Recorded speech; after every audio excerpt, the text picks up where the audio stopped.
Well, welcome into our network stations here as the Brewers mounting a comeback as we speak. Potawatomi Sportsbook postgame show coming up in minutes as the Brewers in the bottom of the eighth inning have scored, 3 runs already.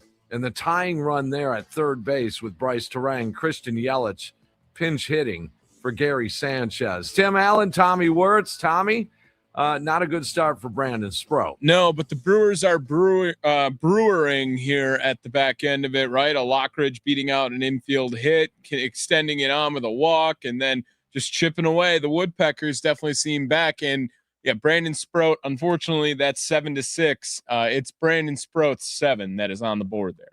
Yeah, it's all Brandon Sproat. And, boy, he was I don't know if maybe the mounting pressure, his first start of the campaign, his first start in a Brewers uniform, et cetera, had anything to do with that. But he was just fighting himself throughout his 3 innings of work today, 7 runs given up on 6 hits, and did walk 3 on top of that, just 3 innings, 86 pitches. As he put the Brewers in a hole. However, he gave up 4 in the first. Gary Sanchez ended up hitting a 2-run shot in the bottom half. Yelich is going. It's going. Oh, get out. It's gone. There you go. Yes. Christian Yelich gives the Brewers the lead. Man. There you go. That was awesome. An absolute bomb. 111 off the bat, 421 feet for Christian Yelich. The Brewers winning 9-7 over the White Sox right now. There you go. Look at this. Go crazy, American Family Field. That is awesome. That is so awesome. 22 does it. The Woodpeckers come all the way back to take the lead, 9-7. I tried to tell you, Tim, I think this team's got way more pop than people give it credit for. And through 3 games, they're definitely showcasing they have the ability. Wow. That is Brewers baseball. Never giving up, never giving in. Huge right there for Yelich. Pinch hit appearance, coming off the bench, being your guy. A curtain call at American Family Field, too. Sal Frelick now up. This is all against White Sox closer Sir Anthony Dominguez as well, too. They brought him in the 8th inning because of the situation. Luis Rengifo chipping away 2 RBIs, as well as Christian Yelich with the big 3-run home run. Big shot from Yelly, but you're right. Luis Rengifo, the baseball gods owed him. In this 8th inning, he had a 2-run base hit to keep the line moving. And he had labeled a couple of baseballs and deserved a better fate in a couple of ABs prior to that one. But you have a lot of people pitching in here. Sort of a makeshift lineup. And we'll get into that during the Potawatomi Sportsbook postgame show coming up in full effect here when this game goes final. But my goodness, just keep the line moving for these guys. You don't give up. And you continue to just peck away here, and you wait for the big blast, and you got it. Christian Yelich off the bench. That makeshift lineup, again, when you think about it, you had Andrew Vaughn and Jackson Chourio out due to injury. But then you also, because you're facing a lefty and a Sunday lineup, granted, but Jake Bauers and Christian Yelich not in the starting lineup.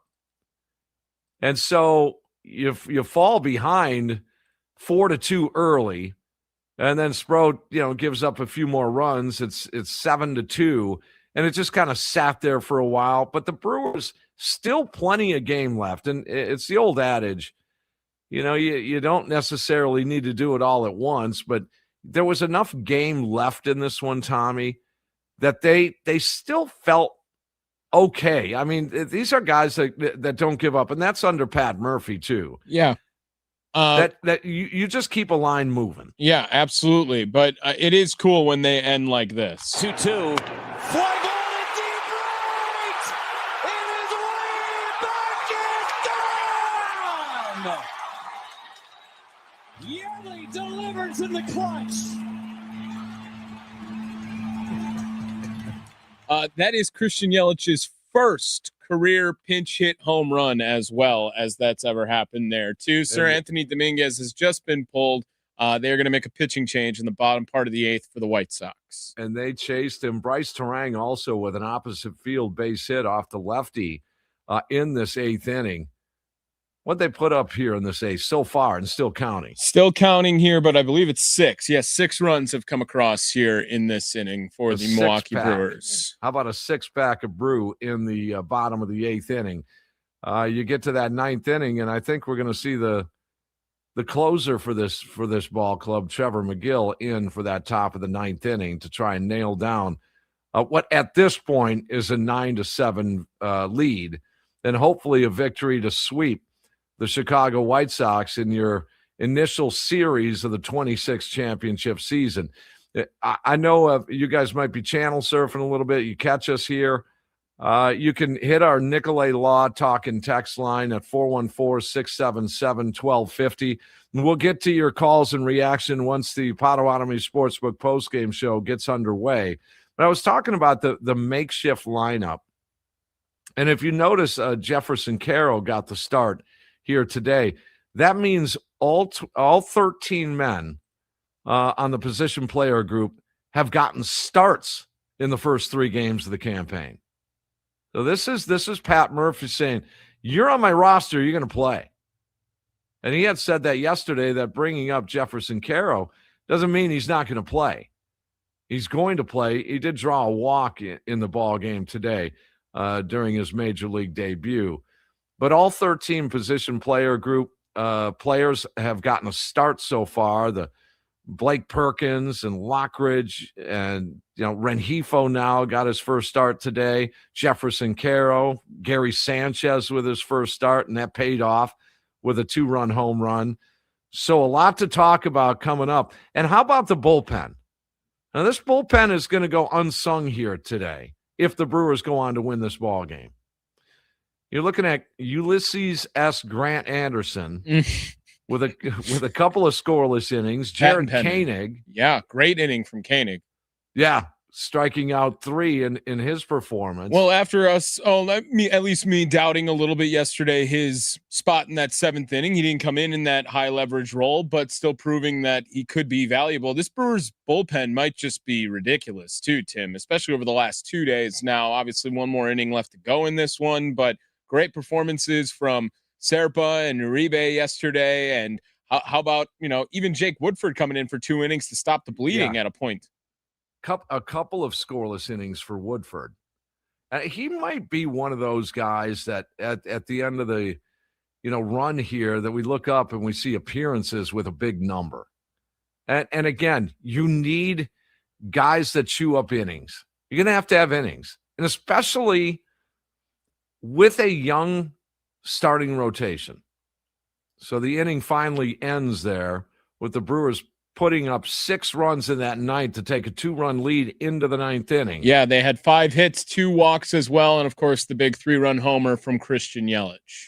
Wow. I mean, it's only Brewers baseball, man. That's all. And what a start to the 26th championship season if they can close this thing out and get it done. But again, a young starting rotation. I did my best earlier today during Sproat's performance to kind of stay with my feet on the ground here, Tommy. Okay. We've been talking about a young rotation that, if you know baseball, and I'm not saying I know it all about baseball, but if you know a little bit about baseball, you know that young pitchers will struggle. Absolutely. They just will. I mean, it's very rare that you get somebody that bursts on the scene and never looks back and is a Scooble or a Skeens or whatever. And you see what happened to Skeens over the weekend here, opening up the campaign for him. He didn't even finish the first inning. But in terms of a Brandon Sproat, in terms of a Kyle Harrison, in terms of a Chad Patrick, even somewhat younger on the scale, they will have games like this. And what did we talk about leading up to the season? We said, look, does the offense pick up a couple of these blow-up games from a young starter? And that really is what it comes down to. That you're not going to win. Anytime your starter gives up 7 runs, you should lose that game. Yeah, absolutely. And so occasionally, though, with this offense, which again, I think is way better than people are giving them credit for. And I understand the Blake Perkins and the Lockridge and that sort of deal, and David Hamilton's. But you have to remember the injuries to both Jackson Churio and Andrew Vaughn. You insert these guys in, this is a good offense, and I'm sticking to that until proven otherwise. Absolutely. Now, they did struggle with runners in scoring position up until that 8th inning. I think they started out 1 for 9 or something like that. They were 2 for 15 at a point in the game too, but the 8th inning is going to make that look a lot better now based on what they just did there. 6 runs again, 5 hits, 2 walks, and the homer from Yelich. And this may be one of those games that we talk about where an inexperienced starter has a blowout up game, and he gives up a big number, and the White Sox go on, or the opponent goes on to win that ball game. Well, occasionally a good offense will protect that young blow up, and that's looks like what's happening today. We'll see. It is the top of the 9th as the Brewers try to close out this 9-7 victory, down 7-2 in this game for a chunk of the game, and it was just Tommy. It was just close enough where even in the 6th inning, the 5th inning, guys, if you can put one on the board before they do, and to me, that's the way I step ladder this thing. Well, a lot of people say, well, put up a crooked number and you're right back in it. I don't think so. I don't look at it that way. I look at it as you score your 3rd run before they get their 8th, and you're in this ball game. And it turns out that's what occurred.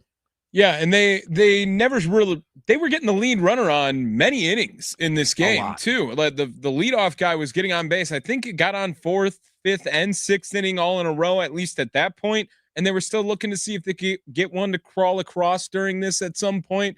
But the Brewers have been on top of it with getting on base. They just needed one inning to break through for him. And Trevor McGill is in for the 9th inning, Tim.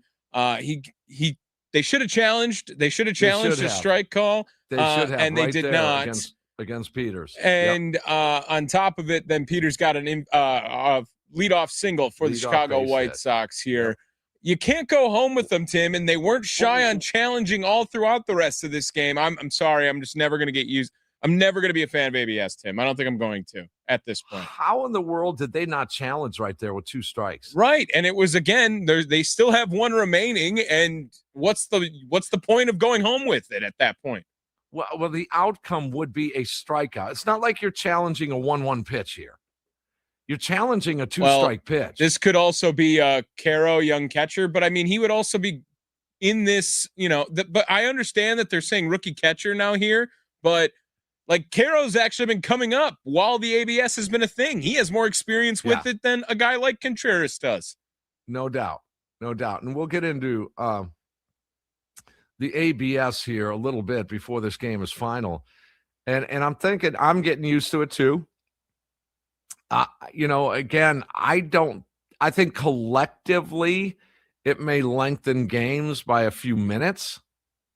It seems like there's one out. But it just seems like the games are long because of ABS. I don't think that that's necessarily the case. I think that's the perception of it. Now, what I will say is my early account for this is that maybe you cap the total number of challenges you can do in a game. Because when you think about it, if you're right, the challenges are unlimited. I mean, if you continue to win challenges, this could go on to 6, 7, 8, 10, 11 challenges if a home plate umpire is having a bad day. So is it fair to say, hey, you should have 4 per game total, whether you win or lose those challenges? I could go with 5. If that's what you want to do. But just this unlimited thing, it is unlimited, right? Yeah, unlimited as long as you're correct. As long as you're correct. Yep. Okay. So now I don't know. That seems a little much to me. Now But you we're can't seeing cap in it motion. with how many terrible umpires there are out there too, because then after that, it just wouldn't fix it to an extent. I don't think you can cap it either. I think now that you've introduced it, you've made your bed and lay in it. And I was against it from the beginning already. Well, there will be games, and there has been games where there's only been a couple. Yeah.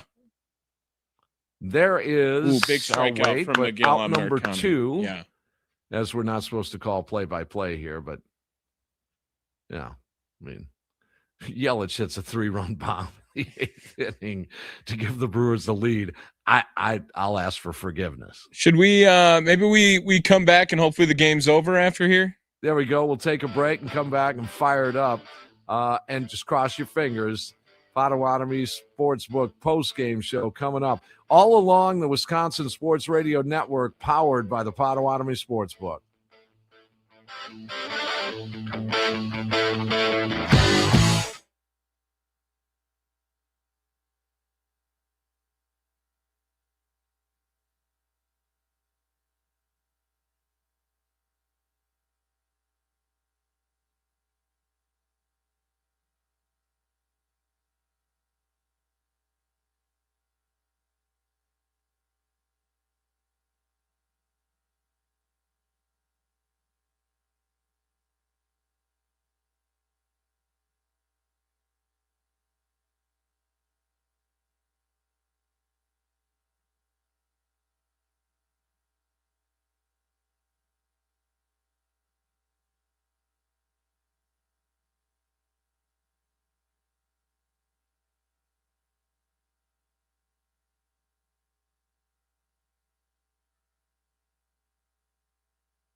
fans, the game is over.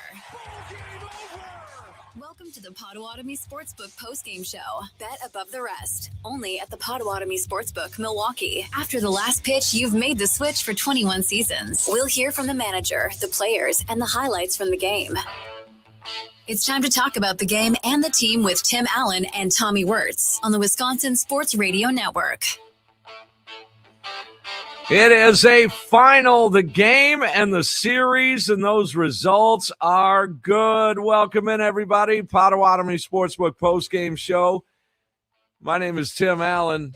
There is Tommy Wortz and a 9-7 Brewers victory to complete the sweep and the first series in the books of the 2026 championship season. Wow. What a game. What a game. What a comeback. Tommy, what is, down 7-2, and you're thinking, okay, fine. They won the series. I mean, we're almost getting prepared to, justify this as well. You got to win the series, and they did win the series. And once in a while, a good team is going to lose to a not so good team. But then the Brewers did what the Brewers do, not giving up, not giving in, continuing to peck away. Put some ducks on the pond here. Sooner or later, someone's going to get one, and they got one, and that was Christian Yelich. That was huge. A huge victory, 9-7 final.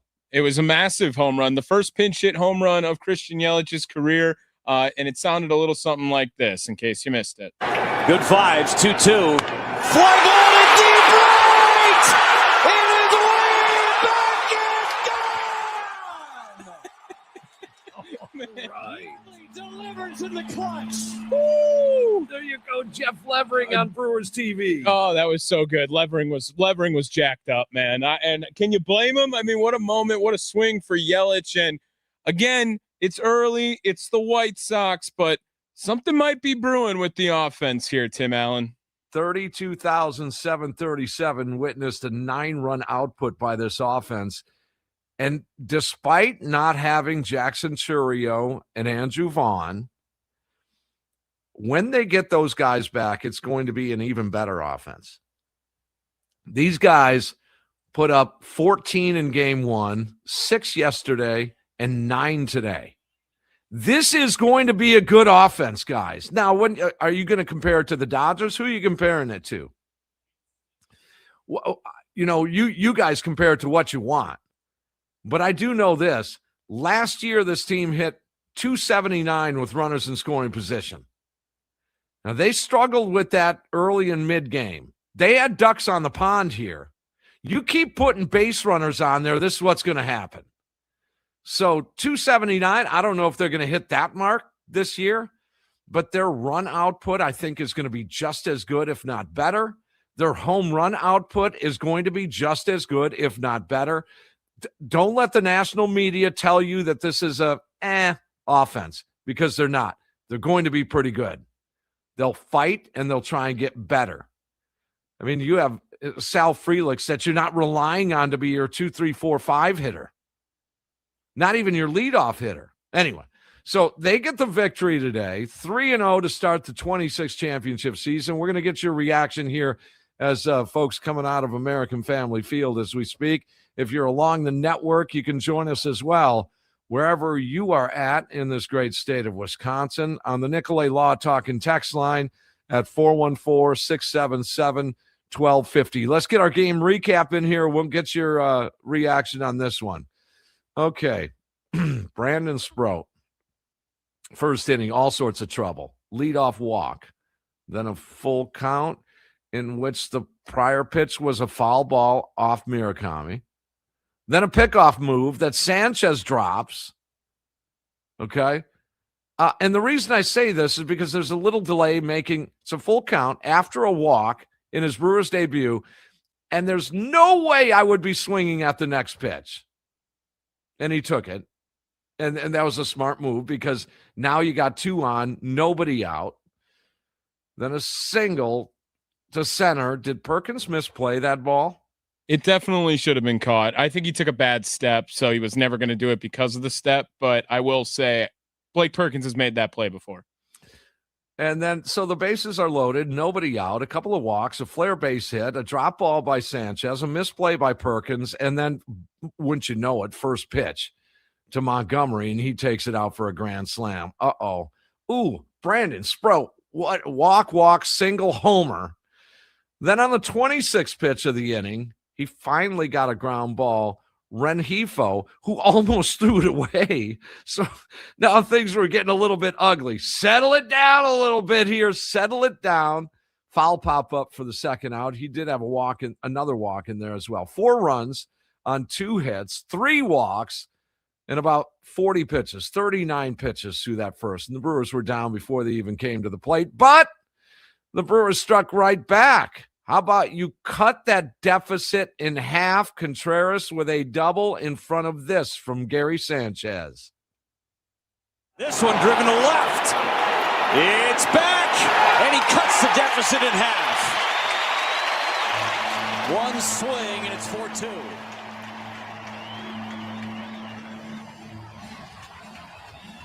Gary Sanchez saying not so fast. You got plenty of time to get back into this one, and he just did it. When a pitcher wasn't even going to strike, a fastball up out of the zone. Yeah, no shutdown inning for Sproat. That's what you were hoping for in the top of the second inning.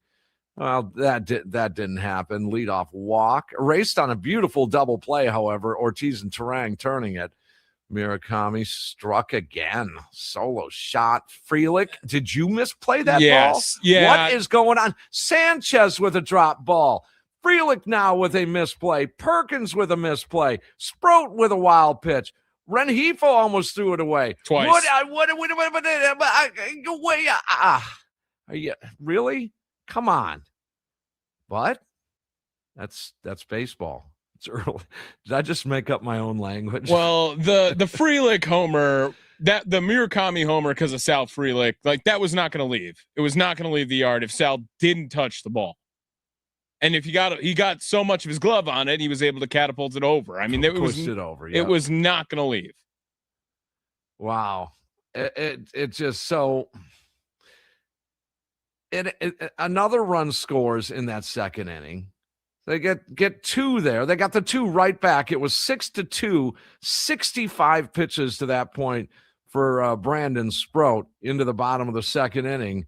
Inning started out good for the Crew. Didn't end well, though. Walks to Joey Ortiz and Caro. 2 on, nobody out. Strikeout. Fly out. Strikeout. Well, that ended that. Hang in there. 6-2. It's the third inning. Another homer for the White Sox. Herrera solo shot off Sproat, made it 7-2 into the bottom of the third inning. Now, right there, Sproat, he ended his day with a line of 3 innings, 86 pitches.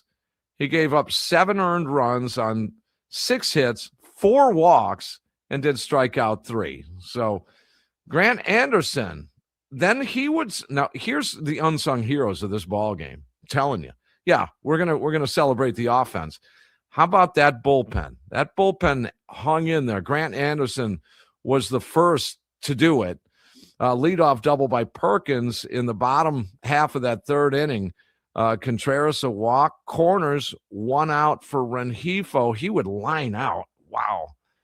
His second line out, 106 off the bat on that one. And that was it for their starter, K. Koenig would put up a 0 in the 6th, a little chance to peck away for the Brewers. Walk to Frelick. He would be at third base with 2 outs for Brandon Lockridge. Ground ball right side, base hit. The Brewers are back on the board. There you go. That's a nice approach right there. The 4-seam fastball up and away, 97 miles an hour. He just kind of laid the bat on it and found that big hole between first and second. Had a drive and a run, a big 2-out base hit for Lockridge. Grant Anderson, scoreless 4th, scoreless 5th. Jared Koenig, scoreless 6th. Jared struck out the side in that 6th inning. So it gave the Brewers that opportunity, scoring 1 in the bottom half. Now it's 7-3. And then Jake Woodford threw a scoreless 8th inning. That was big, too, because it set up a big number in the bottom of that eighth. Yeah, the bottom of that eighth inning, the story of the game, the Milwaukee Brewers led things off with Joey Ortiz. He had a single that got through towards center field. Jake Bauers would come up in the eighth inning for his second at-bat, ended up striking out, swinging on his second AB of the game. Brandon Lockridge, another single. Blake Perkins draws a walk, and you saw Bryce Terang have a nice sharp hit here, only able to get one to come across, but sounded something like this. Line to left, a base hit. 1 run scores. Lockridge stays put. Station to station. It's 7-4. There you go. Bryce Terang against lefties has been much better, and that will indeed be the end of the day for Murphy. Yeah, you kind of felt something cooking right there once that hit happened for Bryce Terang. However, a pop-up to the infield by William Contreras. Now there was 2 down in the inning. Not a big deal for Luis Rengifo. And 2 outs. And it's a base hit. 1 run's in.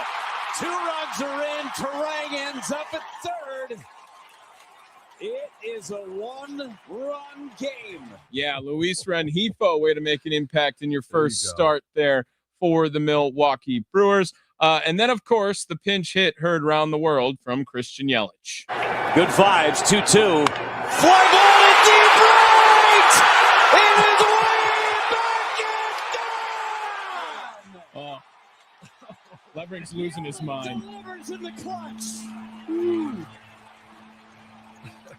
That would make things, if you weren't tracking along on there, 2-run single from Rengifo made it 7-6. The 3-run shot from Christian Yelich would make things 9-7. The Brewers would get their first lead of the day during that swing.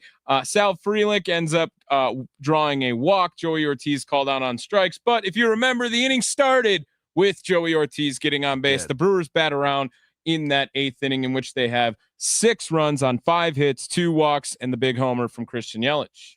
Is Shohei Ohtani's does he have a 3-game hitting streak? Don't look now, Tim. Don't look now. But yes. I mean, look out, Paul Molitor. I mean, come on. So we're going to get your reaction here. What a game for the Brewers. Game 3 of the series, game 3 of the 26 championship season. You guys are going to remember this one. You guys will remember that White Sox series. They swept them, and then they were down in game 3, and Christian Yelich hit that home run. We went crazy at American Family Field. Well, that's what occurred today. Nicolay Law talking text line 414-677-1250. Do we get one in before the break? Yeah, let's do it. Let's go to Uncle James in New Richmond. You're on the Potawatomi Sportsbook postgame show. What's up, Uncle James? Good afternoon, gentlemen. What it do? Your first call of the season. Make sure it's a nice double or maybe a triple. Timmy, you remember last year on Sundays, we were like 14-1 when I called, and then all of a sudden we hit a blip and we lost a bunch of games on Sunday. But God darn it, I had to call today. Just had to call today. Yes, you did. Lockridge and Hamilton, Joey Ortiz, when the hell has he had 3 hits? I mean, how many hits did he get with the bases loaded last year? Maybe 1 or 2? I think one. I mean, this kid is on fire. Yeah. No, he had a few with the bases loaded, but yes, he is on fire because we have willed it to happen, Uncle James, the power of the post gamer. Yeah, absolutely. Also, I got to do a quick shout out to some of the post gamers. We still got that young kid Chase calling in. You bet. Boy, this is wonderful. Yeah, we're going to listen to this kid 20, 30 years from now calling in and cheering on. And Tim, you're still going to be on the radio. Not sure about you, Tommy. Just met you in February when I called. It didn't seem like you ever heard of me. But anyhow, I'm quite famous. Again, this is Uncle James from Bum F, New Richmond, Wisconsin. So, Tim, couple quick questions. Shoot. One compliment. I love your new spot on the radio show. You actually look like you belong, because the first time I called, you looked like you were by the women's bathroom. Remember that? My new spot. Okay. Yes, I got you. Yeah, because of this dumb video here. Hi. Okay. I'm waving to you guys on video. Well, okay, another thing. Tim, are you going to be on any other shows on the radio, like Bill Michaels or Chuck Freeman's Locked On Brewers, or you're exclusively on on what is it, 105.7? I haven't read my agreement yet. And you think I'm kidding? I haven't. I'll work it all out. Honest to God, I'll work it all out. I don't know the answer to that question. We're working it out now. So, Okay. Uncle James, man, we are going to get used to hearing from you. And there is a tagline you say goodbye with each and every show. So, Tommy, check this out. Here's how he says goodbye each time he calls. Well, before I do that, I saw Pipe Bomb last night. It looked like Pipe Bomb had been either blazing all day or he ate a 3 packages of gummies. But anyhow, this is new for 2026. Spark it up, folks, and keep the buzz buzzing. Woo! Go Brewers! Go Brewers. Doesn't he sound like Joe Walsh? Some people say he is Joe Walsh. Okay, maybe it's Joe Walsh calling it. It could be Joe Walsh. It could be. All right, we'll take a break. We see on hold there. We will rapid-fire phone calls on the other side of the break. All along the Wisconsin Sports Radio Network, we are powered by the Potawatomi Sportsbook. There's Tommy Wortz, Tim Allen celebrating a big Brewers comeback victory, 9-7 the final to complete the sweep over the Chicago White Sox. You're listening to the Potawatomi Sportsbook postgame show after a huge Brewers win.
Who gave the crew some breathing room? What play was it? It's time for the insurance run of the game, brought to you by G2 Insurance, your friend in insurance. On the Potawatomi Sportsbook postgame show with Tim Allen and Tommy Wortz on the Wisconsin Sports Radio Network. All right, welcome back. Potawatomi Sportsbook postgame show all along the Wisconsin Sports Radio Network. After a Brewers 9-7 victory, we'll get right to your calls here. But we need to get to some insurance, and Yelly provided that. Our insurance run of the game brought to you by G2 Insurance, your friend in insurance. 2-2. Fly ball to deep right. It is way back and gone. Yelly delivers in the clutch. His first career pinch hit home run is a big one. Christian Yelich, the G2 Insurance run of the game. In sports, you want a teammate who's been there before in Wisconsin. That teammate is G2 Insurance Services. They aren't just an agency, they're your friend in insurance. Whether you're a business owner needing a specialized BOP or a homeowner protecting your family, G2 builds relationships on honesty and value. From auto and home to complex commercial coverage, Tom and the team at G2 Insurance have been the neighborhood pros since 2004. Don't get caught without a game plan. Call G2 Insurance Services today at 262-784-0644 or visit g2ins.com. What a game at American Family Field, and we're talking about it here on the Potawatomi Sportsbook postgame show. Let's get in Vincent in Anaheim. Vincent, did you go crazy on, this is your third favorite team, on Yelly's home run? What's going on? Hey, man, like Christian Yelich says, that's just baseball. You know what I mean? In a cool, calm, collective way, you know what I mean? Hey, man, I was listening to the game, and I was like, Gary Sanchez, he's back on the team? You know what I mean? And I was like, man, what is he going to do? And then he hit a home run. So I was kind of doubting all I wanted was him to drive one run in. In the beginning of the game, he hit that home run. Yeah. So it is what it is. It kind of looked bad, man. I was like, damn, they're getting beat up, but hey, you can't win them all. I even thought what you thought. I was like, hey, at least we won the series. You know what I mean? And I like Pat Murphy kept the young guy out there, man. He kept him out there and kind of, instead of panicking, like, sometimes Craig would do back in the day and take him out, he kind of let that guy kind of fall on the sword a little bit. You know what I mean? And say, hey, it is what it is. And then our offense showed up. You know what I mean? No, you're right. You're right. And we're going to have games like this. And we talked about that leading up to the season, leading up to this campaign. We knew that's a young rotation. Vincent, we got it. We're right up against the clock. You want to get one more in here.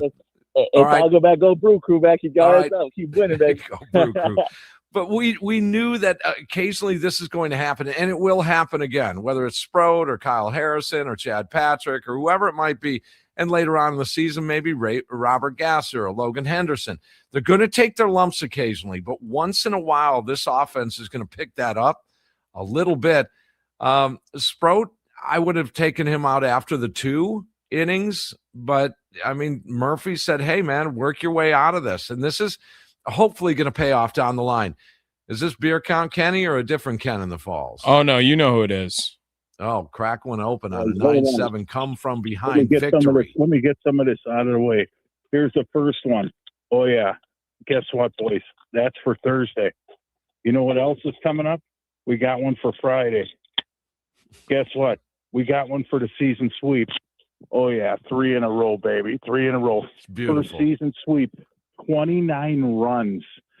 Don't sleep on this offense, people. This offense is outstanding. I was telling guys today on our text line, hey, they're just when they were down 7-2, I said, we're not going anywhere. We're in great shape.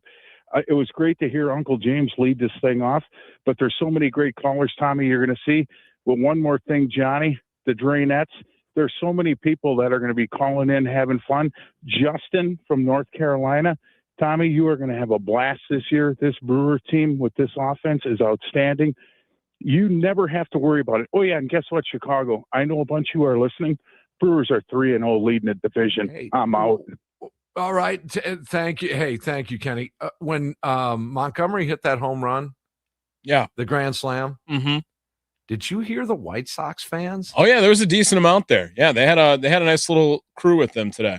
Now, wait a second. We got to fight those guys too? No, but I did notice right away that the same guy caught Murakami's homer yesterday and then caught Montgomery's homer today. And it's the guy that I was telling you about, Sean. It's the guy. He caught the Garrett Mitchell's first career homer on the opening when I was telling you on opening. That's your guy. Yeah, I have that guy's number. He caught a homer the last 2 days. Let's call him. All right, I'll see if he's available. Let's call him, because there was many years ago, there was the Happy Youngster. I don't know if a lot of people remember that, but I think it was coined from, I want to say Darren Sutton or Vasgersian, probably Vasgersian. The Happy Youngster, and that was facetious because he was an older guy, started catching home run balls. So maybe he's the new Happy Youngster. He's the more contemporary Happy Youngster that starts catching all these baseballs. I mean, this guy had a box of them that he was catching out there. Yeah, I mean, 2 in-game homers already because he sits in the tundra territory all the time, and they both went right there, and he got them both. Have you caught a foul ball? No. I think I got thrown one, but that doesn't count. I mean, that was back when they didn't even have nets above the dugouts. Sure. But have you been close to catching one? I actually almost caught Jared Walsh once hit a homer at, speaking of Vincent in Anaheim, I was at the Angel game in Anaheim. I think he was like probably 3 rows above me. So you could see me on TV when the homer got hit. Yeah, that's about it. That's close I got. Nice. But the Brewers, they do get the win. We're going to hear from Pat Murphy coming up. We see you guys there on hold. We're going to have to get to a break pretty quick here, and then we'll have plenty of time for you on the other side of that to talk about this. Christian Yelich hit his first pinch hit home run. And this is how you trust Pat Murphy. Now, again, game 3, there's a lefty on the hill, Frelick's in there, and Bryce Terang's in there. However, no Bowers, no Yelich. And I got to admit, when I saw the lineup this morning, I was like, man, really? I mean, really? 2 of your thumpers, you're going to keep out of this lineup, a Sunday lineup, and look what happens. You know, I would have pinch hit your boy Bowers for Gary Sanchez with the 2 on. Yeah, he ended up getting his ABs anyway. He's not as good coming off the bench. You got to let him get hot, man. You got to have him start. Yeah, no doubt. But Christian Yelich comes up with a 3-run home run, lost in the shuffle here, and I'm going to point it out, is that bullpen. And that's Grant Anderson, Jared Koenig, Jake Woodford, and Trevor McGill. That bullpen is the reason why this team, as well as the offense, the reason why they won this ball game. Yeah, and from the 715, Mike and Merrill, this is one of those games that you can save in the back end of the season when the race gets close and those 1 to 2, 3 game leads are on the way or not. You know, you could start a little list on your phone or maybe a tablet in your car or something of games that you should have lost that you came back to win, or the games you should have won and then you lost them, and see if they equal out a little bit. So this you put into the category of a game you probably should have lost. Sure. And the only reason I say that, Tommy, and no knock on the Brewers, we all know I love them. I love this team so much it's dumb. But I mean, it's because when your starting pitcher gives up 7 runs through 3 innings, you're going to lose probably 9 out of 10 of those games. Yeah. Doesn't happen very often, but the boys picked up Sprout. And again, it actually, Vincent Anaheim brings up a point. Sticking with them to make them go a couple more probably wasn't a bad idea from Pat Murphy at that time. Well, you know, you're going to have to get them experience somehow, some way. And boy, he looked off. He was fighting himself more than anything. And, you know, a couple of misplays did not help, guys. That's for sure. All right, we'll take our break here. Don't go anywhere. There's still a lot to get to. Brewers sweep the Chicago White Sox to kick off the 2026 championship season. And we're talking about it live here across the state of Wisconsin on the Wisconsin Sports Radio Network. That's powered by the Potawatomi Sportsbook. There's Tommy Wortz, Tim Allen, 9-7 Brewers win, Potawatomi Sportsbook postgame show.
Welcome to the Potawatomi Sportsbook postgame show. Bet above the rest. Only at the Potawatomi Sportsbook, Milwaukee. After the last pitch, you've made the switch for 21 seasons. We'll hear from the manager, the players, and the highlights from the game.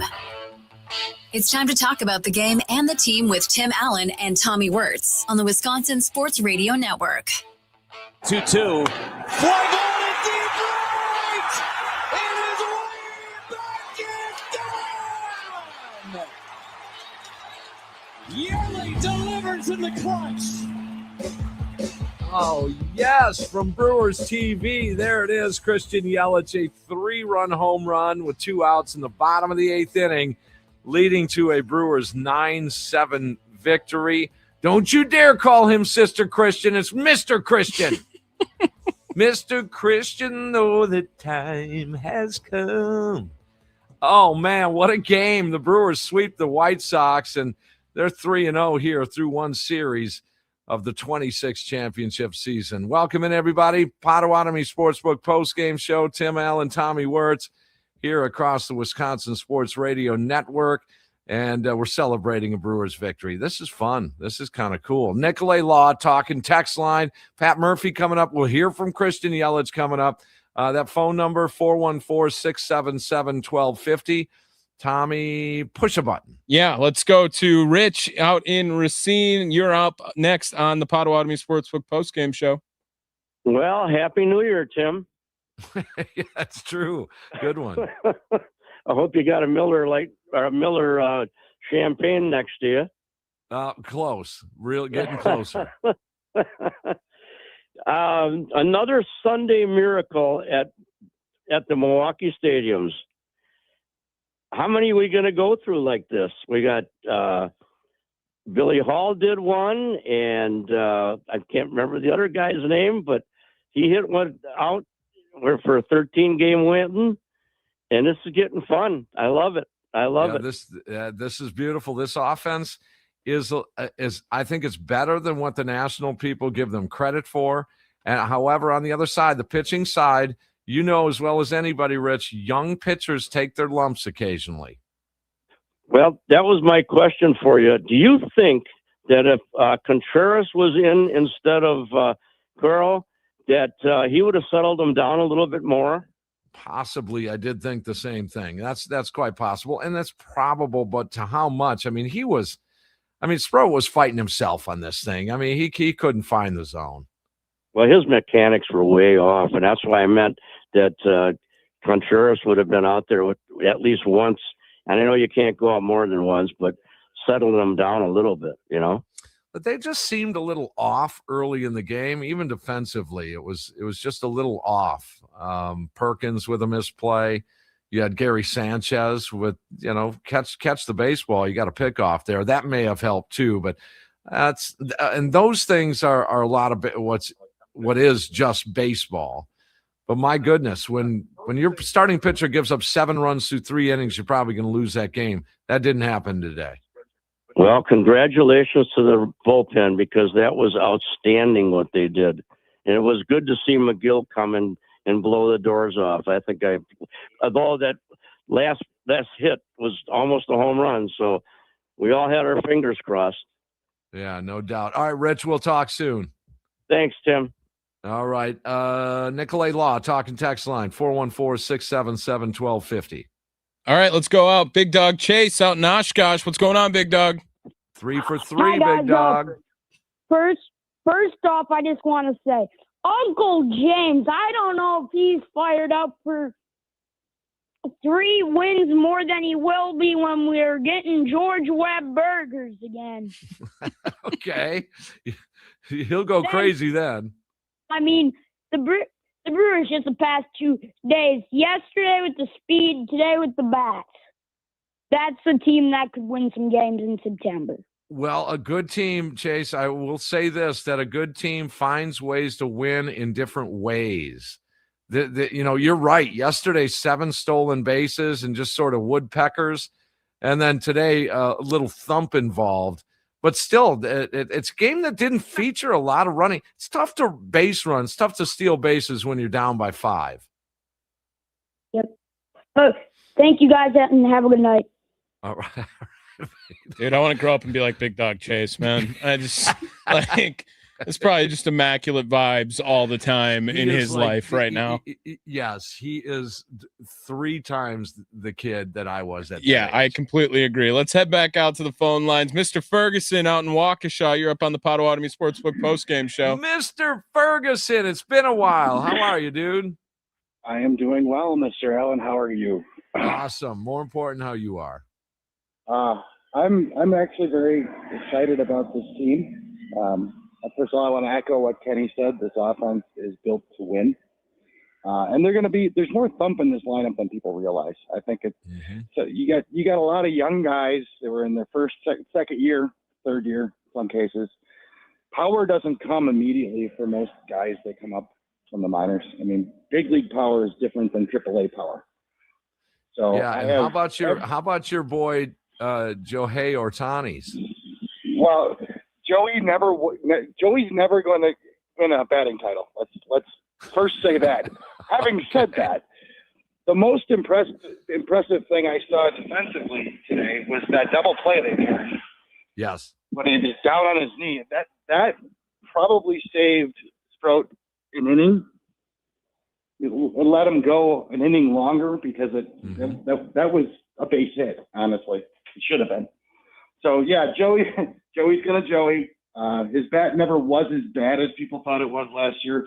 A horrible first month really made him look worse than he was. If you look at his second half split, he was hitting 260 for the second half, which is what we want from him. Absolutely. Yep. If he flashes leather like that and can hit 260, you are a very happy bat manager. Even, and I don't mean to lower the bar, but even 250. And again, I'll make the point time and time again, your entire 1 through 9 offensive hitters are not going to be star players basically for any team outside of maybe the Dodgers. Well, and on top of it, you bring up the point too with Joey Ortiz. I saw this yesterday and I didn't quite remember it. With runners in scoring position last year, he hit 264, Tim. He just was so bad with the bases loaded that it made it look even worse. Yeah. So, yeah, I mean, everybody's got to kind of take a deep breath with Joey. What you saw last year was not the guy that they know he is, which is why he's still in the lineup, by the way. If they didn't believe in him, he would have been replaced already. They don't lack for options at shortstop. No question about it. And I'm telling you, Mr. Ferguson, Nate, I was, and I'm going to continue to be as positive as I can about Joey Ortiz. I am. I'm going to will it to happen. That dude is a much better hitter than he was perceived to be. How about that? Was perceived to be last year. You do not get a starting shortstop position on a World Baseball Classic team because you stink. He's a good ball player. Mexico started him in the WBC for a reason as well. So everybody needs to just kind of give him a little bit of grace, shall we say. He's going to be a different player than what we saw last year. And as far as Sprout went, I think he's what my pitching coach used to call sped up. And he's just over adrenalized, probably couldn't get a deep breath in, to be honest with you. And he was just sped up. His whole lower body was way ahead of his shoulders. And then you're all over the place when that happens and you're guiding the ball. Won't be that way all year. I promise you that. This kid, if you look at some of the stuff the charting that I saw from him at the end of spring training, all of his release points are now unified. That was the first thing they fixed. And when he is on, he's going to be unhittable. Really, he's got more gas, man, than I thought. I mean, Mr. Ferguson, thank you. Good stuff. Good call. All right. He's got more velocity than I thought heading into spring, Tommy. He was tipping 99 today. Absolutely. Yeah. We saw it. He's got movement on it too. He just couldn't find the zone in the beginning. And then he was getting ambushed after a while. Once you have to throw strikes, I mean, you might as well, he walks the first too many C's in the Brewers uniform. Then Perkins doesn't play the ball well. You got to throw strikes when the bases are loaded, and it just happened to be for Colson Montgomery. Mr. Christian, know the time has come. Oh, we love your home runs, Christian Yelich. And you hit a big one today. Your first pinch hit home run in your career. Well, that's because he starts all the time. Right, right. So it sounds like a surprising stat, but it's really not. Now, we do have the audio from him. Oh, yeah, I got him. Let's do it from Brewers TV just after the Brewers' victory with Sophia Minner. Guys, Christian, your first career pinch hit home run of all the big swings you've had in your career. You didn't miss it, and you knew it. How do you describe the feeling of that swing? Yeah, I mean, right there, I was just trying to put a good swing on something, hit something hard because, the tying run was at third base. So, homer was the farthest thing from my mind, just to put together a good at-bat, make good contact, and just got a mistake to hit, put a good swing on it. This team was down 4, then later down 5. As you're watching the at-bats unfold in the 8th, Yelly, just what are you seeing from the offense of how you guys were able to chip away and set up that homer for you? Yeah, we got down early, but there was still a lot of game to play. We just wanted to try to cut the lead as much as possible. And, credit to the guys from the pen that came in, threw a bunch of zeros and gave us a shot there. They kept us in it, and we were able to do enough at the end to win the game.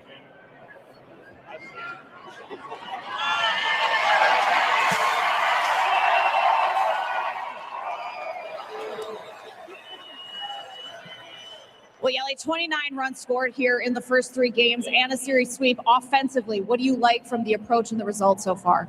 Just a lot of good at-bats, making, being tough outs out there, making guys make pitches to get you out and creating long at-bats. Even when we don't score, if we can put pressure on the other team, we feel like eventually we're going to break through and be able to put together a big inning. And it took us a little while today, but we eventually got it done. Finally, we don't typically see that kind of emotion from you. Drop the bat, the reaction in the dugout, the curtain call from the fans. You've had so many big moments. What do you love about these moments and delivering in these spots? Yeah, it's a big moment for the boys, and we battled all day to kind of be in that situation. And, I was kind of just hanging out, watching them do their thing all day and getting loose, waiting for, a moment like that to try to get something done. So, when you do, you come through for the guys. And, I was just as excited as they were. So it was a big win for us and, ready to do it again tomorrow. All right. Thanks, Yelly, for the time. Yeah, thank you. There he is, Christian Yelich. You're not a robot. See, you're not a robot, man. Let it hang out. Turn it loose, Christian. That was awesome. That was awesome. Wow. And you know what? I admire this about ball players that come up big in big moments. They always say offensively, just wanted to put a good swing on it. Just wanted to get it in play. Just wanted to get it to the barrel. Just put a good swing on it. I just admire that. I really do. Because I really believe that's what they're trying to do. There's not a lot of people that try and hit a home run. I mean, if you're okay, I could see this. There's been sometimes on 3-0 where you're getting a dead red fastball. I could see some players, and some players do. I'm trying to jack it. But outside of that, in those types of situations, you heard Christian right there say, that tying runs at third base, you got to barrel something up right there. That was cool. All right, Nicolay Law talking text line is where we find the ball hawk. Hold on, how many home runs did he catch this series? Well, I luckily enough, a few years back, I hooked up with my guy Sean here in the Tundra territory. And opposing team homers just find this guy. Ballhawk Sean coming up here. Sean, how many you got? 2 this year? That's 2 of them, yeah. Yeah, that's how many lifetime have you caught? Off the bat on the fly like that, probably 60 or 70. A couple more off the bounce, you know how it goes. Hold on. You didn't say 6 or 7. 6, 7. No, you said 60 or 70? Tim, this is all I do, man. This is all I do. Been doing it for 20 years. That's all I do. What do you do with the baseballs? These couple I'll give to my mom. My mom's usually up there with me. She's doing some chemo right now, so I'll send these 2 back to my mom. But sometimes the players want them back. Sometimes some kids want them. Just do you make a trade? You make a trade with some of those players? I've done it a couple times. Yeah. Can you tell us?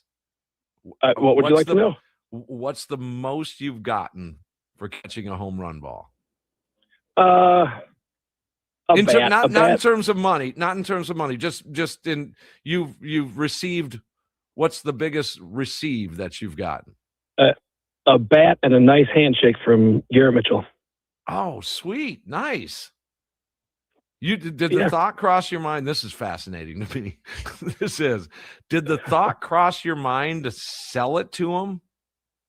No, not in the slightest. You're just a good human being.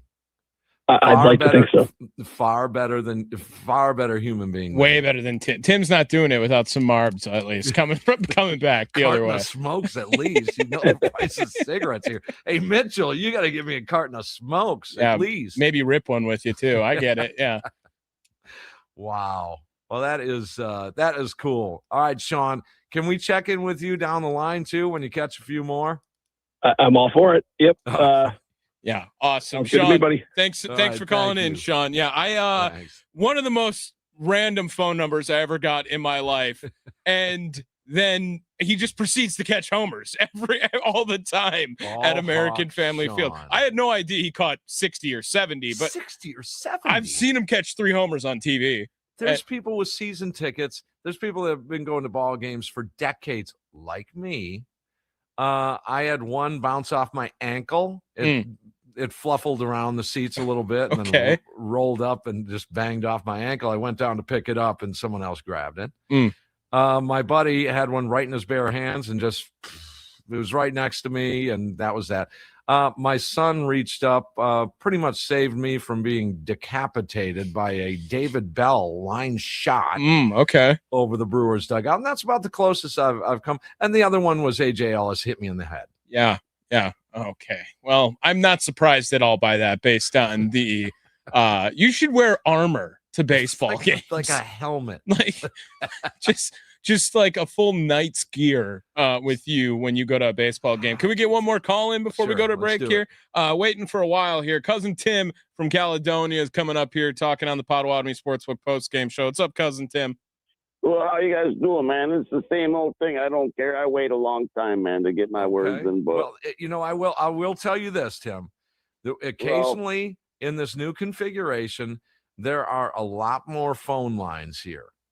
Oh, really? Where we're at now, there's a lot more phone lines. That being said, there's a bigger line to wait. It's a par for course, man. It don't matter if you had one line or 100 lines. I'm just saying, it's all good, dude. I'm just glad the Brewers won. And you know what?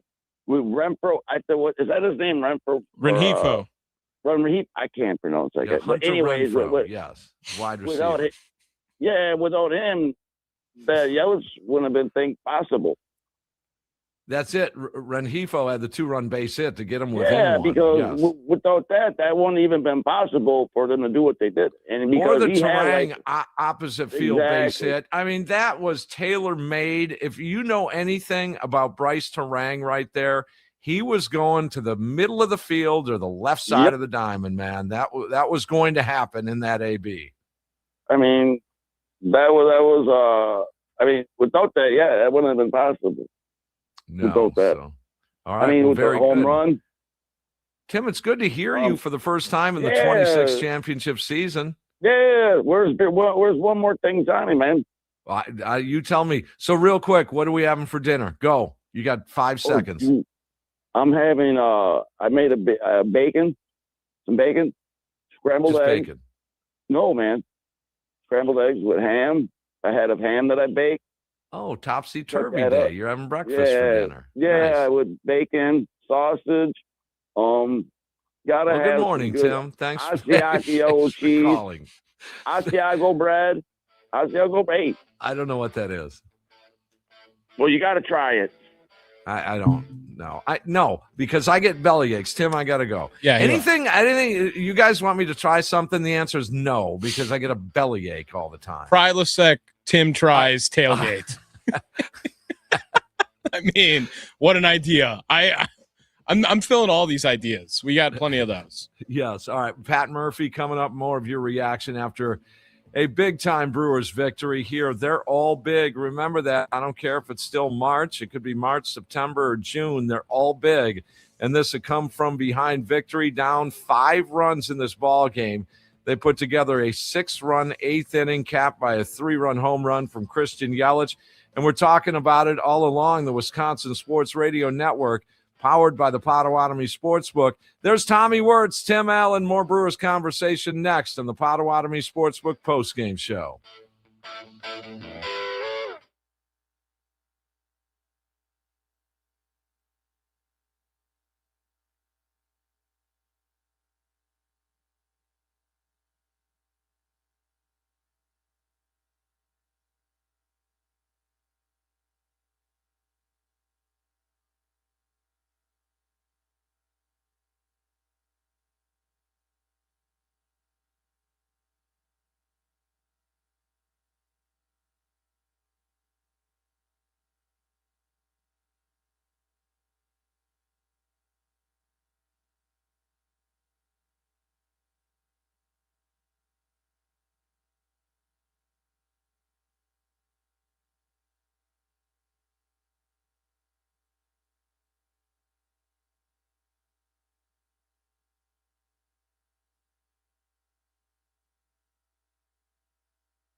The game is over, and it's time to hear from the skipper on the Potawatomi Sportsbook postgame show with Tim Allen and Tommy Wortz on the Wisconsin Sports Radio Network. Oh, baby, Christian Yelich gets it done, but that Brewers bullpen got it done also. And we can't forget about that bullpen. I know Murph's going to talk about that coming up, I'm assuming. The protocol, Tommy, has always been, I don't want to read or hear what Murph has to say. I just kind of generalize and kind of predict what he's going to say. He's going to credit that bullpen. I know he is. Oh, yeah. Yeah, I'm and pretty convinced. He's going to credit William for just being, remember, that was all last year. To credit William for being in DH. the lineup. Yeah, just for getting rid of the hair extensions today. Credit William. So apparently there's a little snippet of video of you and I celebrating a Christian Yelich home run. Yeah. Where can people find that? YouTube.com/ well, actually, Trevor Thomas is the one who tweeted it out. So it's at Trevor Thomas IW on his Twitter. However, you can go back, watch this show that is live streaming right now on either X at WI Sports Radio or at youtube.com/ at WI Sports Radio. God, you cited people. All right. Let's see. What do you want me to do here, boss? I didn't say that. Let's get a phone call or two in here before we get to Pat Murphy here. And Jill, the official lead singer of the Postgamers. Jill, what'd you do when Yelly hit that homer? Oh, my God, I was yelling. I was screaming at the TV. Yeah, actually, what I was going to say to you is, was that really you trying to sing Sister Christian? I'm like, really? Were you really? I've never claimed to be a singer. No. Hold on. Actually, wait. Oh, here we go. Oh, I can't reach it. Oh, It's too far away. Where's your guitar? Your guitar's not there. Yeah. There's a lot of things I could say about this game. I agree with you. I would have pulled the pitcher out after the second inning. Schroet, I would have pulled him out after 2. But it's the almighty Murph. He's the one that with all the decisions, and he knows what he's doing. I said back in November, I had the feeling this year was going to be a momentous year, not only for the Brewers, but for our band. And it's coming true. We're going big, baby. We're going big, and it's going to be a great year for the band and for the Brewers both. So I will say that. Super excited. Yeah. Yes. It's the championship season of 2026. All right. Speaking of which, if you guys want to thank you, Joe. We'll talk. If you guys want to follow the band at all, it's Conviction Band on Facebook. Conviction Band. Nice. But yeah, check that out. Ulysses S. Grant Anderson with 2 scoreless innings, the 4th and the 5th. Jared Koenig, a scoreless 6th. Jake Woodford, a scoreless 7th and 8th innings to set up that big 6-run inning in the bottom half of the 8th. And then Trevor McGill with what should have been a 1-2-3 frame, a big deal. Allowed a base hit to Peters, and that was it. So there's your Brewers victory, 9-7. Let's go back to American Family Field and hear from the Brewers manager. That was pretty early in the season to give you one to remember. 6 in the 8th, huh? Murphy, Yelich has been around, but he's not pinch hit a ton because he's always in the lineup. How challenging are those spots for a guy who's just not used to that? Pinch hitting in the big leagues, I mean, just look at the numbers. I mean, it's very, very difficult, but Yelly went up there with with the confidence of his 12 years behind him and knowing that, hey, you know what? I know what this requires. And, he's battling every pitch. That's why he's a great leader. And when things like this happen, he gets those results. You just appreciate him all the more. What about the emotion he showed on that too? We don't see that much from him. Yeah, I mean, he's not swinging at his best. You know what I mean? He's gotten some results early, but his spring training was as tough as one as he has, and he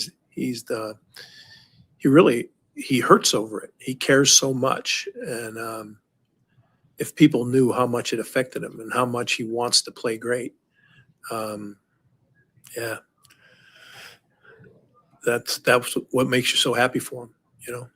A But there was, I mean, he was the star, but there's so many stars in this game. I mean, there was Terang's big hit there in the 8th and Rengifo's hit in the 8th, you know. Just Gary Sanchez's homer early. Frelick's double, we score a run. Ortiz's huge base hit that started off and we score. Carroll making his appearance, rookie, first game ever, and handling the game the way he did. 2 successful ABS challenges. Lockridge's big hit. Perkins swinging the bat the way he did. Big double. You know, yeah, what can you say? I mean, the bullpen was 6 innings of shutout, and you got Anderson, Koenig, Woodford, and then McGill. But, I mean, Woodford especially. Koenig threw the ball really good. Anderson did a great job, but Woodford, I mean, here, a guy we just picked up, be able to throw 2 shutout innings. That was great. So, defensive play by Ortiz early in the game to turn that double play. I mean, that was special. Terang made some plays on the other side of the bag. You know, Rengifo had a couple line drives caught. Yeah. So, yeah, Gary Sanchez, big homer, and did a great job catching a couple innings. How many games in Brewer 11 years have we used 3 catchers behind the dish? Saying 0. It's got to be 0. Emergency catcher. I'm saying 0. We always talk about the emergency catcher, and then we never see one. Yeah, William was the emergency today. Or if we talked pregame, asked you how you sum up the offense when it's right. Is the 8th inning that where it's kind of piecing a lot together? The Perkins at bat, the Rengifo at bat. Yeah, and Perk's at bats were great today. His first game starting, and yeah, that was huge. Lockridge beating that ball out, you know, huge. Yeah, Ortiz defensively, and also, you know, a couple good big hit there for us. Key time. Rengifo got his first game starting. Terang's best at bat. He waited for the 8th inning. Yeah, that was good. Kind of fun. What's your takeaway on the early stuff? Yeah, he's not for lack of preparation or effort. His delivery was a little off, and he was missing arm side a ton. And it's the major leagues. You don't get to pitch in the major leagues if you're 3-ball count. I think he had 8 or 9, maybe 10 3-ball counts. You don't get there. He's got too good of stuff to be there. So, yeah. There is some of manager Pat Murphy speaking after the game on the Brewers winning over the White Sox, completing the series sweep. 3-0 over the weekend and on Thursday. Let's head out to the Nicolay Law Talking text line 414-677-1250. Marshall in Whitefish Bay. You're up on the postgame show. What's going on, Marshall? Well, good afternoon, guys, and good to meet you, Tommy. Congratulations on being Tim's sidekick this year. Thanks for your prayers to the audience. I've had my oral surgery on Tuesday. I've been convalescing a little here and still waiting for some results there. The prayers continue. And I've also been, as Tim knows, big college basketball fan, although I'm going to have to be the biggest Michigan-Arizona fan the way it looks. I'm a UNC alum, but I'll leave it at all that at that. Interesting times there right now, guys. But today I didn't hear much of the game, but I followed the innings on my phone a little bit, and man, what a win. What a win, guys. Way to go, Christian Yelich. I'm a sentimental Street fan when it comes to Night Ranger, but there we go. Great song. And great song, very appropriate today. And I'll tell you what, guys, good win. I thought we were dead. I'll be honest. I thought we were dead most of that game, but hopefully many more this year. And I'll give you my prediction on the Brewers. I think it's going to be another battle royal with the Cubs. hopefully we can win it. I've got 91-71 this year. It's 97 going to be hard to get, but we've got a good team, and let's hope that Jackson can get healthy soon. And in the meantime, keep going, Mr. Kristen, and hopefully Terrain can have the bang out year that we're all expecting. Thank you, Marshall. It looks like Bryce already is. Yeah. I mean, look at his numbers. He brings up that Cubs series real quick before the break. I ran across. I was online and I ran across some of the Cub Brewer highlights from Game 5 last year. Oh gosh. I look back on that now, Tommy. I honestly don't know how I survived that game. That's got to be worse than smoking cigarettes. I mean, I just didn't want that series to happen in the first place. I remember talking about it on the air, and a lot of people wanted it for the reason that the Brewers won that series 3-2. That's why they wanted it. They wanted to bury the Cubs. I didn't want a chance for them to lose to the Cubs. That would have been, oh my goodness. I mean, come on. I honestly, it's sort of blurry. It's sort of blurry to me looking back at that Game 5. Just winner take all. Winner goes to the NLCS, and you got to beat the Cubs. Really? Wow. But I sure did celebrate when they did. So they own the Cubs for another year. We're going to hear from Christian Yelich after the break here as the Brewers get the 9-7 victory, down 7-2, a big 6-run 8th inning. And that big blast from Christian Yelich, that 3-run shot did the job. Pitching outstanding from the 4th inning on. The bullpen needs to be credited. There's Tommy Wortz, Tim Allen, Wisconsin Sports Radio Network, powered by the Potawatomi Sportsbook. We're going to talk Brewers baseball after each and every game here on the Potawatomi Sportsbook postgame show.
Final few minutes here, Potawatomi Sportsbook postgame show.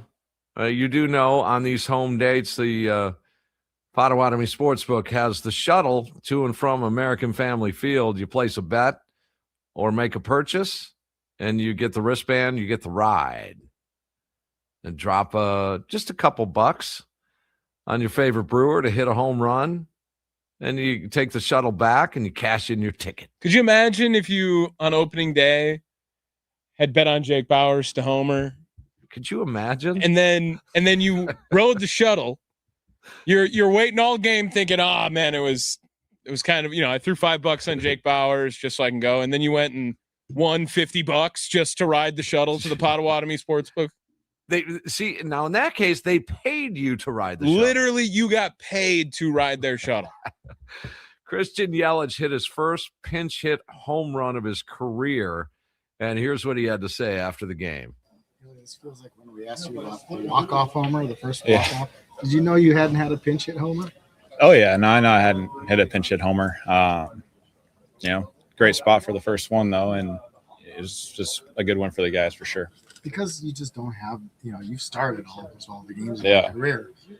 How challenging are those spots? Yeah, I mean, you try to, when when you're not starting the game, that situation and that spot's like a possibility the entire day. So you're just trying to get yourself ready and stay loose in the cage, follow the game, find the spots where you might have a chance to hit or a spot where Murph would want you to hit. So, that's really how you spend your day. And just a great opportunity came up there because the guys had a lot of really good at-bats in front of me. That spot doesn't happen if, Rengifo doesn't have a great at-bat, Perk, Rang, just all those guys. And, let me have the opportunity to be in that situation, and I was able to come through for the guys. You said, too, you can't out there, you said you can't go up there thinking homer, right? But yeah. Is that part of why we saw the emotion come out of you, too? Well, I mean, we just kind of battled all day. We got off to a tough start, got behind early, but, the guys kept talking in the dugout the whole time. Let's just get this thing close, give ourselves an opportunity at the end to, be in it and keep grinding. And we had a lot of good at-bats today. We just, didn't cash in some opportunities, and then we just kind of kept putting the pressure on with really good at-bats there. And, when I got up, tying run was on third base, so I was just trying to have a good at-bat, hit something hard, put a good swing on something. And homer was, not on my mind at all. It was just, get a good pitch to hit, put a good swing on it, put together a really good at-bat here, and kind of just got a mistake pitch and put a good swing on it. And, the rest kind of happened. Is that a bad flip or a bad drop? What are we talking it was a drop, yeah. I kind of just got it kind of just worked out that way. That's how my follow through was. And then, Sal was pretty much from me to you screaming at me from the on deck circle. So, it was a cool moment and just a really big win for us today. And then you hear your name. Yeah. And chanted, and you get the pitch. I mean, that completes it for you, right? I didn't hear it all. Situations you're so locked into what you're trying to do that, especially with two strikes, you don't hear anything. It's really weird. The stadium's loud, but you don't hear it or feel it because you're kind of just locked in on your approach and what you're trying to do. And then after it all happens, obviously you can hear it. But you mentioned approach. You're obviously generally pretty even keeled, Christian. How do you compartmentalize the emotion in the way you go about a situation? Yeah, well, in that situation, you don't really want to get caught up too much in the emotion. You just want to be thinking about your process, your approach, what you need to do. It was nice that I had faced him last night, my last at bat. So kind of had a little bit of that to go back on of what I was going to see and how it felt last night. So you kind of just try to take that into that at bat and put a good swing on something. And then is it a release of emotion? Yeah. And then obviously when that's what the result is, you're going to be pretty fired up for the guys just because of how the day went, the situation in the game, the spot, just everything. So it was a cool moment for sure, and happy we got the win. You talk all the time about how every year, every team is different, but an early win like this to be able to come back, what does that do for the group? Yeah, I mean, it's kind of just who we are. We got a lot of the same guys from last year, and not that we want to keep talking about last year or anything like that, but we're an experienced group together that's kind of been through the ups and downs of the seasons, and we've been behind in games and come back and won. And that's why most of the guys today, or basically everybody, was talking about we're fine, we're going to be in this thing, just chip away. when you're down 4-0 in the first, it seems like a lot, but you still haven't even hit yet, and you still have 9 innings to make it a game. So the game's not really decided yet, and you're not trying to get 4 right away. It's like, hey, if we get 1 here, 2 here, like you feel really good about where you're going to be at in the day. And the guys just kept battling, and that's why it was such a cool win. Wins and losses are what they are at this point of the year, as we learned a year ago. But what about the importance of kind of establishing what your offense is, what it has to be, the at-bats, the making the other guys? Yeah, it's just about putting together quality at-bats. And, over the course of the 6 months, that's going to lead to good things if you can make sure that you keep having quality at-bats. Like you said, it's still March, so we have a long way to go. You don't want to get caught up too much in, the 3-0, 0-3, as you saw last year. We got to the worst start in baseball history, run differential-wise. Nobody was worse than us through 4 games in that stat. So last year ended up being fine in the end, and we still have a really long way to go here. So, good couple of days for us, but you got to keep focused and stay present and just try to make sure that you're doing what you need to do every day to try to win and take them one day at a time. You don't want to get caught up too much in what you have in front of you or what happened behind you. It's just, hey, stay present and keep grinding. And the guys had great at-bats all series, and we were able to put a lot of pressure on the other team, and that's kind of what led to the offense. When your offense is going right, how would you sum it up? It's just quality at bat after quality at bat after quality at bat, and lots of pressure. Is even if you get out, don't be an easy out. Make them earn it. Long at bats. They end up taking their toll, and you end up getting the results a couple innings later if you don't get them immediately. If you just keep making them make stressful pitches or have to make quality pitches to get you out. If you can do that throughout your lineup, you're in a really good spot, and just guys just passing the baton to each other, and it eventually paid off for us with all those quality at-bats there in the 8th inning and gave us the lead. Yeah, there he is, Christian Yelich, and a little emotion after that swing. A couple of things in there, Tommy, I heard. One was, this offense has a lot of returning players.